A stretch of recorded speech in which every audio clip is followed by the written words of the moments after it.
మీకు ఒక విషయం చెప్పాలంటే, మీరు రోజు పనికి వెళ్తారు, డ్యూటీకి వెళ్తారు, ఆఫీస్కి వెళ్తారు, మళ్ళీ సాయంత్రానికి మీ ఇంటికి వస్తారు. మీ ఇంటికే వస్తారా, పక్కింటికి వెళ్తారా, లేకపోతే సాయంత్రం ఏదో ఒక ఇంటికి వెళ్ళాలనుకుంటారా? అది రెగ్యులర్గా రోజు మనం ఒక పని చేస్తున్నాం అనుకోండి, ఆ పని వైపు నీ అవయవాలు వెళ్ళిపోతాయి. ఇది ఎలా వాస్తవమో, అప్పటి వరకు పాపంలో ఉన్న నువ్వు, అప్పటి వరకు పాపానికి అలవాటు పడిన నువ్వు, అప్పటి వరకు పాపాన్ని ప్రేమిస్తున్న నువ్వు ఒక్కసారిగా మారు మనసు పొందేసి నేను నమ్మేశాను అంటే, నమ్మటానికి ఆయన అమాయకుడు కాదు. అర్థమైందా? నువ్వు అలా బతకడం చాలా కష్టం కూడా.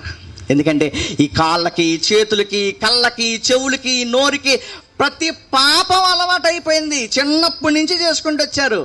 సంఘంలోకి వచ్చిన తర్వాత కూడా, నమ్ముకున్నానని చెప్పిన తర్వాత కూడా, మనిషి నరకం ఉందని తెలిసి కూడా, అంత భయంకరంగా బాధపడాలి చచ్చిపోతే అని తెలిసి కూడా ఎందుకు మనిషి పాపాన్ని వదలలేకపోతున్నాడంటే, ఈ ప్రతి అవయవానికి పాపం అలవాటైపోయింది.